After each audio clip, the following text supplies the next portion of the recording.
ये मतलब अस्सलाम वालेकुम रहमतुल्लाहि वबरकातुहू। ये आप लोगों को इस तरफ जा रहे ये रास्ता एक तरफ जाएगा जीडीए। अभी गवादर पब्लिक स्कूल है, ये सामने आपको नज़र आ रहा है। ये है स्कूल। आगे जाएगा जीडीए, ये देखो ये स्कूल। और ये स्कूल है, मतलब सामने आएगा वो नज़र आ रहा है आप लोगों को जीडीए अस्पताल आएगा। वो आगे सामने है जज की वकालत, मतलब जज दफ्तर है, जज ऑफिस है। ये सामने आपको अभी मैं दिखाऊंगा। वो आगे आपको आ रहा है वो जीडीए अस्पताल।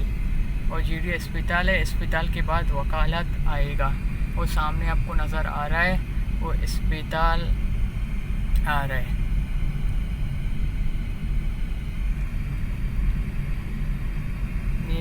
ये अस्पताल, ये आ गया जीडीए अस्पताल।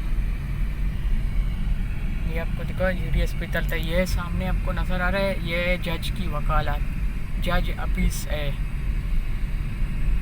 डिस्ट्रिक्ट कोर्ट है ये ऑफिस उसका। ये देखो ये ऑफिस है उसका।